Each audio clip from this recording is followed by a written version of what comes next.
क्या आपके बच्चे भी हरी सब्जियों को देखते ही मुंह बना लेते हैं, खाना पसंद नहीं करते हैं? आज का रेसिपी आपको बहुत पसंद आएगा। बच्चों को भी आप इसे इजीली खिला सकेंगे और बच्चे इसको खाने में बिल्कुल आनाकानी नहीं करेंगे। Welcome back to my channel cooking with Anubhav. आज हम 1 कप पोहे से बहुत ही चटाकेदार नाश्ता बना के तैयार करेंगे। यकीन मानिए, जब आपने इसको एक बार बना दिया तो बच्चे रोज़ इसी की डिमांड करेंगे और फ्राइड पोहा जो आप बनाते हैं ना, उसको भी भूल जाएंगे। जब इस तरीके से आप पोहे का नाश्ता बनाएंगे, समोसे कचौरी भी खाना बंद कर देंगे। यहाँ पे सबसे पहले हमें पोहे को धुल लेना है। हमने यहाँ पे 1 कप पोहा लिया है। आप क्वांटिटी कम ज़्यादा भी कर सकते हैं, फैमिली मेम्बर के हिसाब से आप बढ़ा भी सकते हैं और घटा भी सकते हैं। पोहे की कोई क्वालिटी नहीं चाहिए, आप यहाँ पे कोई भी पोहा ले सकते हैं। धुल के हम इसे रख देंगे अभी साइड में। और हमने लिया है एक यहाँ पे फ्रेश बैगन। तो बैगन, बहुत लोगों को बैगन की सब्ज़ी नहीं पसंद होती है, लेकिन चोखा बहुत पसंद आता है। तो इस तरीके से बैगन का नाश्ता भी आप बना सकते हैं। यहाँ पे हमें स्लाइस में कट कर लेना है बैगन को, छोटे पतले पतले, बहुत ज़्यादा मोटे नहीं रखना है, इसे हमें पतले में ही कट कर लेना है।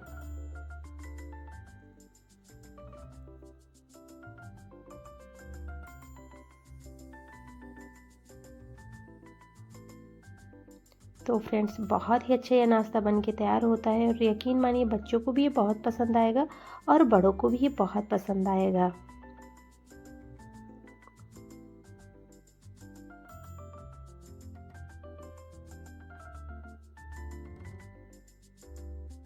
बैगन में बीज नहीं होने चाहिए, बिल्कुल फ्रेश बैगन लिया है हमने। यहाँ पे जो छोटा वाला बैगन होता है ना, उसमें ज़्यादा बीज नहीं रहते। इसी में बड़े साइज़ के जो आते हैं उसमें थोड़े बीज रहते हैं और सर्दियों में बहुत फ्रेश बैगन भी मिलते हैं, ज़्यादा कीड़े वगैरह नहीं लगे रहते हैं।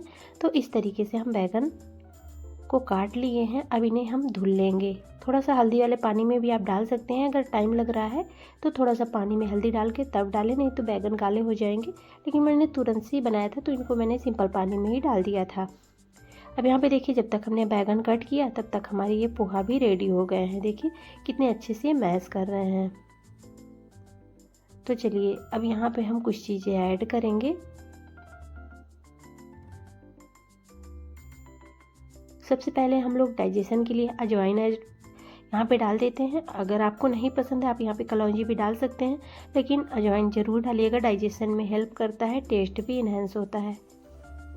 अब यहाँ पे कुछ वेजेस डालेंगे, जो कि हमने थोड़ा ही नाश्ता बनाना है तो थोड़ा हम सब्जियों को भी ले रहे हैं।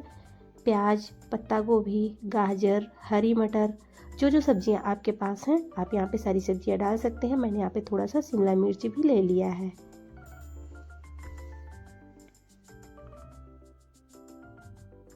तो चलिए, जो सब्जियाँ मुझे डालनी थी मैंने डाल दी है। अब यहाँ पे हम लोग डाल देते हैं पालक। तो वैसे तो बच्चे पालक वगैरह खाते नहीं हैं, इस तरीके से आप बच्चों को खिला सकते हैं, इसलिए खा लेंगे, उनको पता भी नहीं चलेगा कि हमने उनको ढेर सारी हरी सब्जियां खिला दी हैं। और सबके घरों में बच्चों का वही हाल होता है, बच्चों को हरी सब्जियां बिल्कुल नहीं पसंद आती, केवल उनको आलू की सब्जी ही पसंद आती है। तो इस तरीके से आप बच्चों को ढेर सारी हरी सब्जियाँ खिला सकते हैं, जो कि हरी सब्जियाँ बहुत ही हेल्दी होती हैं, ये सबको पता है। पालक में भी आयरन भरपूर मात्रा में होती है, जो कि हमारे हेल्थ के लिए बहुत अच्छी होती है, खून की कमी को भी दूर करती है। तो पालक तो हमें खाना ही चाहिए, दाल बना के खाएं, सब्जी बना के खाएं, या तो इस तरीके से नाश्ते में भी आप इस्तेमाल कर सकते हैं। और पालक का इस्तेमाल अभी हम आगे और करेंगे। अब यहाँ पे मैंने एक बड़े साइज़ का आलू लिया था। आलू को हम बारीक वाले ग्रेटर से ग्रेट कर लेते हैं।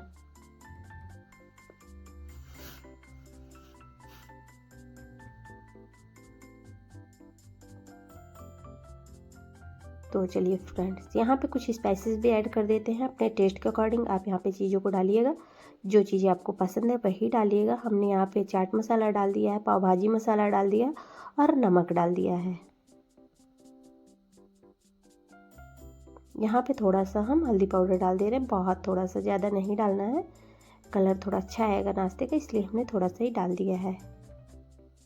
और चलिए अब सारी चीज़ों को अच्छे से हम लोग मिक्स देते हैं।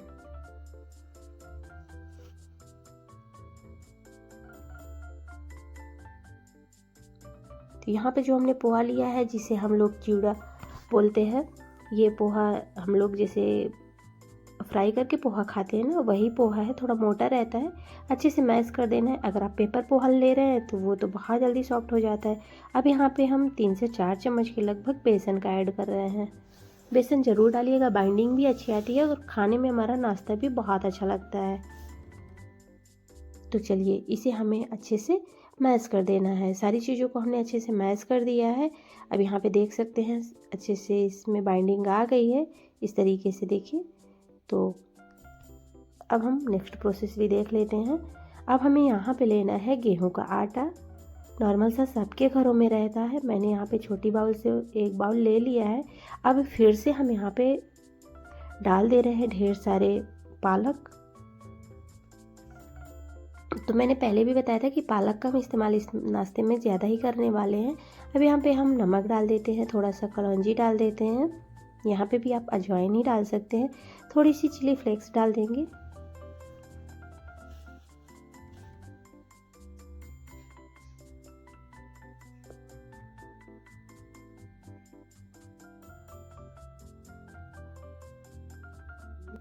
तो तीखा अपने टेस्ट के अकॉर्डिंग देख लीजिएगा। अगर आप बहुत ज़्यादा स्पाइसी खाना पसंद करते हैं तो फिर आप नाश्ते में मिर्ची की क्वांटिटी बढ़ा सकते हैं।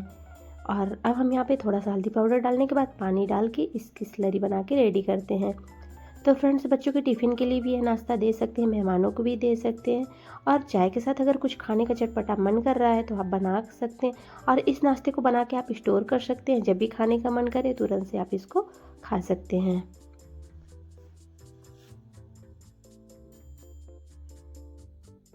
पालक की जगह में आप मेथी भी डाल सकते हैं। सीजन की सब्जियां बहुत सारी मार्केट में आ रही हैं। आप यहाँ पे बथुआ भी डाल सकते हैं। जो चीज़ें आपको पसंद है आप डाल सकते हैं।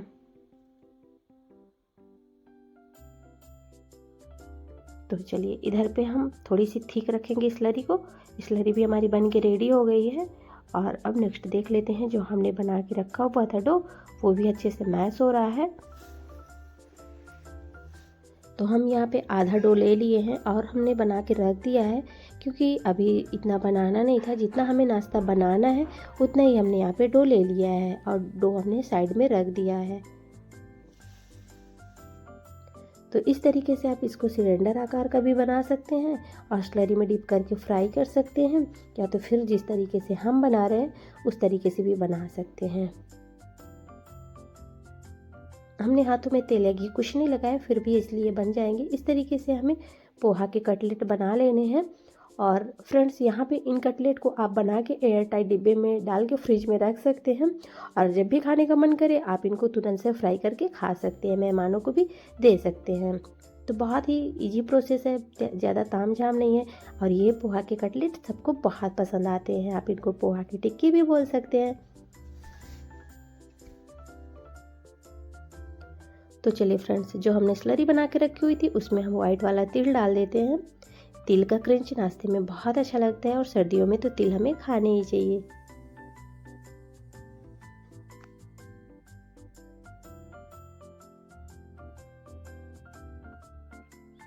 और अब हम डिप करके सारे नाश्ते को फ्राई कर लेंगे। इसी तरीके स्लरी में डिप करेंगे और थोड़ा पालक वगैरह अच्छे से इसमें लगा देंगे और सारे नाश्ते को हम फ्राई कर लेते हैं।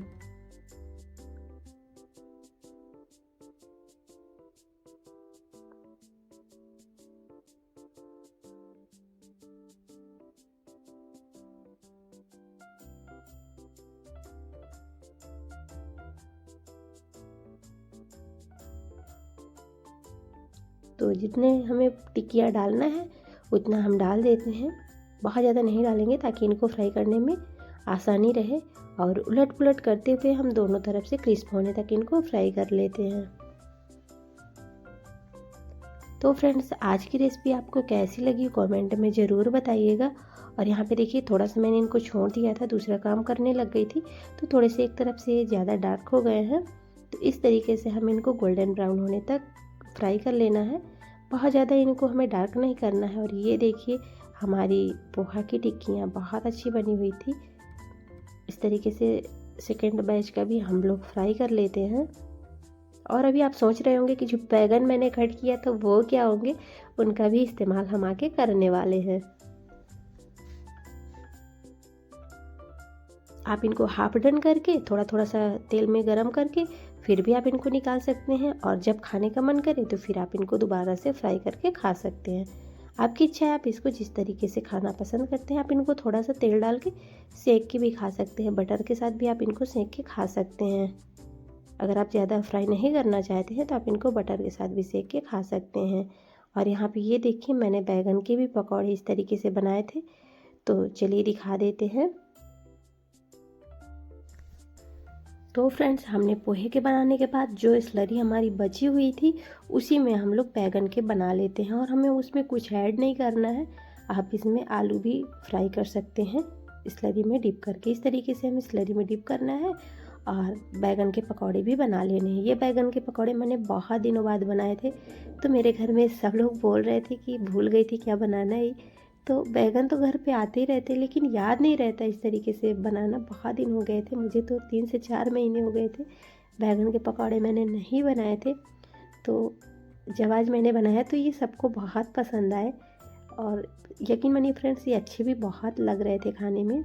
और बैगन के पकौड़े गर्मा गर्म चाय के साथ मिल जाए तो फिर क्या कहना, बहुत अच्छे लगते हैं। तो एक बार इस तरीके से ज़रूर ट्राई करिएगा। आप केवल बैगन के ही पकौड़े बना सकते हैं। तो आप स्लरी में डिप करके इस तरीके से सारे को हम फ्राई कर लेंगे। बैगन के पकौड़े हमें मीडियम आंच पे ही फ्राई करने हैं, बहुत ज़्यादा हाई नहीं करना है, नहीं तो बैगन हमारे कच्चे रह जाएंगे। मीडियम आंच पे, बहुत ज़्यादा लो नहीं करेंगे, बहुत ज़्यादा हाई नहीं करेंगे। और इस तरीके से सारे हम बैगन के भी पकौड़े बना लेते हैं। तो इस टाइम पे जो बैगन मिलते हैं उनमें बीज नहीं रहते हैं, तो पकौड़े बहुत अच्छे लगते हैं। तो देखिए, सुनहरे कलर के हो गए हैं पकौड़े हमारे। अब इनको हम लोग निकाल लेते हैं।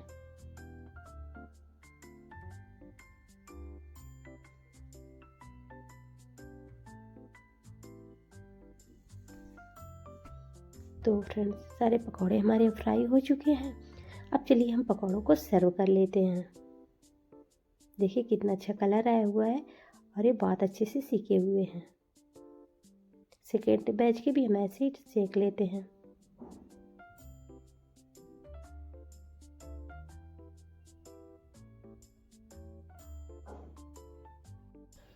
तो फाइनली हमारे दोनों तरह के पकौड़े बनके तैयार हो गए हैं। हमने यहाँ पोहा बेसन का भी पकौड़ा बना के रेडी कर लिया है, पोहा की टिक्की के हैं, पोहा के कटलेट के हैं, और ये हमारे बैगन के करारे कुरकुरे पकौड़े बनके तैयार हो गए हैं।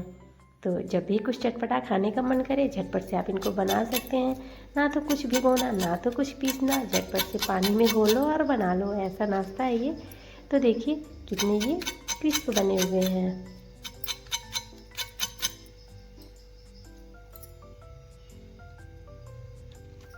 तो फ्रेंड्स, एक बार मेरे तरीके से ये पकौड़े ज़रूर ट्राई करिएगा, आपको भी ये बहुत पसंद आएंगे। आप इनको केचप के साथ, मन मुताबिक चटनी के साथ, और ये टमाटर और धनिया की हरी चटनी के साथ बहुत अच्छे लगते हैं। और ये देखिए हमारे बैगन के पकौड़े, बाहर से क्रिस्पी, अंदर से सुपर सॉफ्ट। और ये पोहा के कटलेट भी दिखा देते हैं, कितने फूले फूले से बने हुए हैं, बाहर से क्रिस्पी, अंदर से सॉफ्ट। देखिए अंदर तक ये अच्छे से ऑयली भी नहीं होते हैं। आपको लगता होगा कि ऑयली हो जाएंगे, बिल्कुल नहीं, बहुत अच्छे से पके हुए होते हैं। और चलिए